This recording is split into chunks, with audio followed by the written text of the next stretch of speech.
Bienvenue dans la quotidienne. Nous vous l'annoncions dès hier, Kylian Mbappé a reçu son trophée de Golden Boy de l'année 2017. Ses anciens patrons étaient présents, l'occasion de prendre la pause.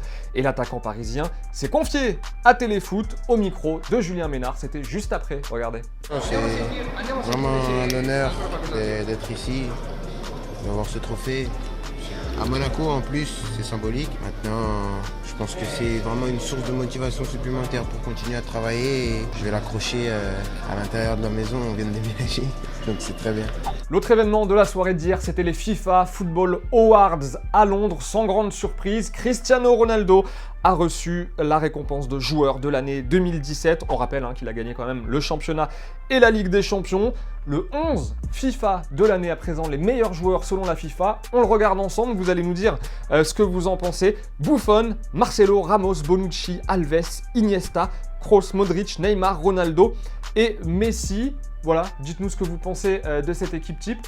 Personnellement, un petit Kanté au milieu de terrain, ça m'aurait pas dérangé. Alors, en tout cas, si vous regardez bien, vous verrez qu'on a dans cette équipe 7 joueurs de Liga, 2 de Serie A, 2 de Ligue 1 et aucun joueur de Première Ligue, notre meilleur championnat du monde.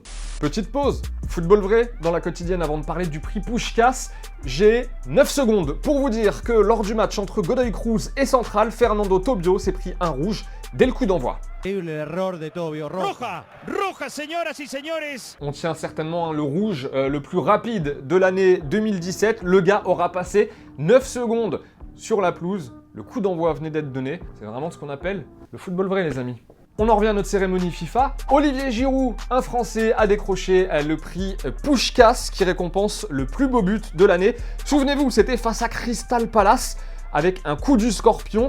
C'était le 1er janvier. Le gars avait mis tout le monde d'accord dès le premier jour de l'année. La classe. Bon, sinon, pas de surprise pour notre Zizou national, meilleur coach de l'année 2017. Lui aussi, on le rappelle, championnat Ligue des Champions. L'entraîneur du Real qui a déclaré, c'est un truc de fou. Ronaldo, meilleur joueur de l'année. Pelé, il s'en fout. Royal. Cristiano Ronaldo is excellent, but his score is a 4. Messi, he scored well, okay, but he is more for the organized team. To me, the last 15 years, no doubt, Messi is the best player. Et en parlant de légende, Maradona, lui, a rencontré Hugo Lloris et Harry Kane. Ça donne toujours des moments sympas, avec des conseils de buteur à la clé. Fíjate que todas allá no, alguna acá. Está mirando televisión permanentemente. ¿Entendés? Te hace así. Tac.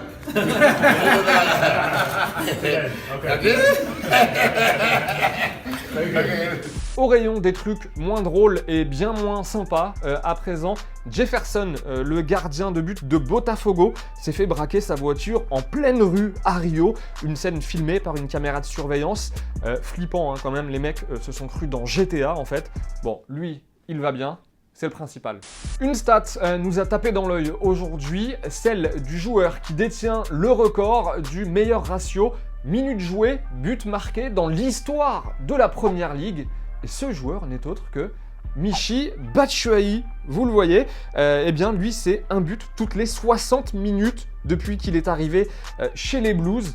Un ratio assez incroyable. La question du jour du coup, selon vous, Michy Batshuayi, est-ce qu'il est indispensable à Chelsea aujourd'hui? Cette saison, c'est 2 buts en 6 matchs auxquels il a pris part en Première Ligue et 2 buts pour 2 matchs joués en Ligue des Champions. Pour moi, il peut devenir plus qu'un remplaçant à Chelsea, Batshuayi. Et en parlant d'anciens joueurs de l'OM, hier nous vous demandions si vous pensiez que l'OM terminerait sur le podium cette saison. Thomas M, pas moi, nous dit oui, vu ce qu'il propose ces derniers temps, et même deuxième parce que Monaco est moins bien, même si Lyon reste au taquet. Il faut miser sur Gustavo et Anguissa. Pas forcément d'accord, Fabien qui lui nous dit non, Lyon est plus costaud, Marseille c'est des intermittents du spectacle, en gros ils sont irréguliers, un coup ça va, un coup ça va pas, et défensivement, c'est trop faible. C'est la fin de la quotidienne, merci encore une fois d'avoir passé ce petit moment avec nous, n'oubliez pas qu'on lit tous vos commentaires, on répond au maximum, donc continuez de liker, de commenter, de partager. Bye bye en images et en musique, on se donne rendez-vous demain, et on se quitte avec une mine, ciao. Ciao. Dat is aftrainen.